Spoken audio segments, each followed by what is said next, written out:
I saw the pastor's shadow change into a snake, and I can't forget the way it hissed, like it was alive ***. It all began on a Friday night when my mother dragged me to Pastor Elijah's church. I didn't want to go.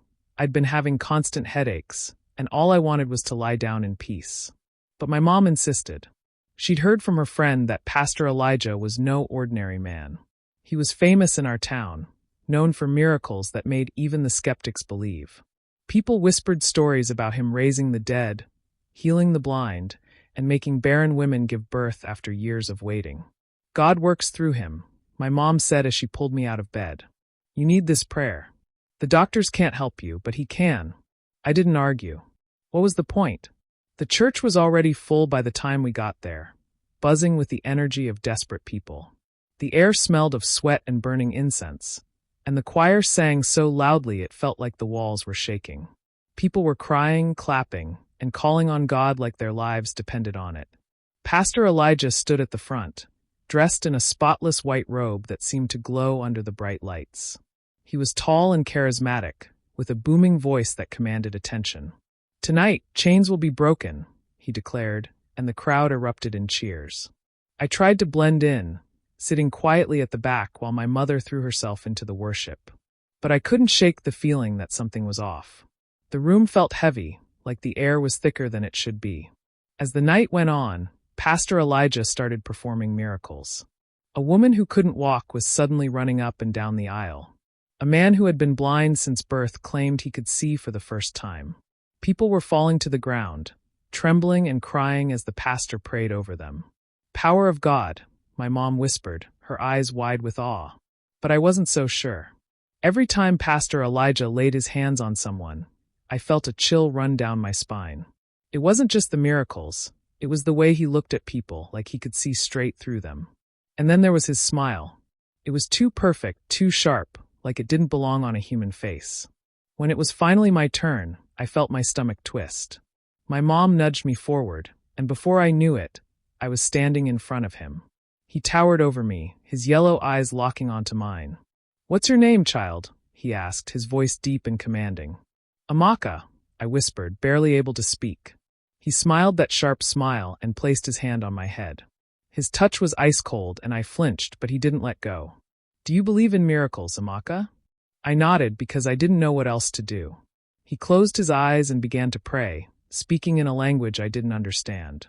The room fell silent, and I could feel everyone's eyes on me. My heart was pounding so loudly I thought it might burst. And then I saw it. His shadow on the wall. It wasn't his shadow anymore. It was long and twisting, coiling around itself like a snake. The head rose, its mouth opening to reveal sharp fangs. It hissed, and I swear I could feel its breath on my neck. I wanted to scream, to run, but I couldn't move. The pastor's grip on my head tightened, and I felt something hot and heavy crawl down my spine. My headache was gone, but it was replaced by a weight in my chest, like something had taken root inside me. "Be free!" Pastor Elijah shouted, and I collapsed to the ground. The crowd erupted in cheers, shouting praises and clapping. But I couldn't join them. I lay there, staring at the ground, too terrified to move. When I finally got up, Pastor Elijah was smiling at me, his eyes glowing in the dim light. "You are healed," he said, his voice softer now. The crowd clapped and cheered again, but I couldn't look at him. His shadow was still there on the wall, still a snake, slithering and hissing. That night, I couldn't sleep. I kept seeing the shadow in my mind, replaying the moment over and over. My headache was gone, but I didn't feel better. If anything, I felt worse. The weight in my chest hadn't gone away. It was growing, spreading like a dark fog inside me.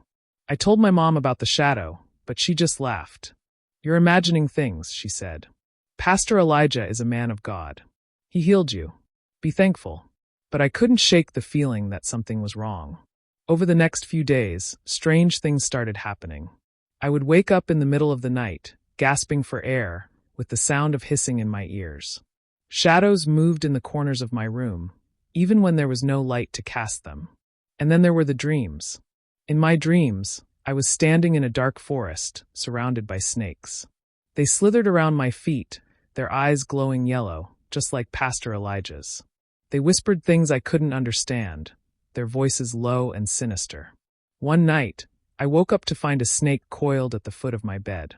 I screamed, but when my mom rushed in, it was gone. "You need to stop this nonsense," she said, shaking her head.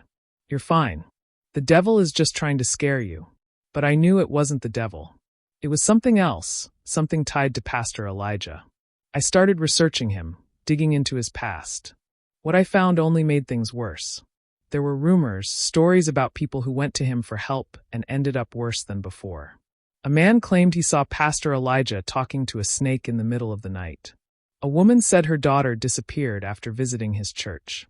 The more I learned, the more terrified I became. I stopped going to the church, but it didn't help. The dreams continued, the hissing grew louder, and the weight in my chest became unbearable. I knew I had to do something, but I didn't know what. One night, I decided to confront him. I waited until the church was empty and snuck inside. The lights were off, but I could hear someone praying at the altar. It was him. He was kneeling, his back to me, but I could see his shadow on the wall. It was a snake again, coiling and writhing. I stepped closer, my heart pounding, and then he turned. "You shouldn't be here, Amaka," he said, his voice calm but menacing. I opened my mouth to speak, but no words came out. His eyes glowed in the darkness, and his shadow moved toward me, slithering across the floor. That was the last thing I remember before everything went black. When I woke up, I was back in my bed. My mom said she found me outside the church, unconscious. She didn't believe me when I told her what happened. To this day, I don't know what Pastor Elijah did to me that night. But I know one thing for sure. Whatever he's using to perform those miracles, it isn't from God.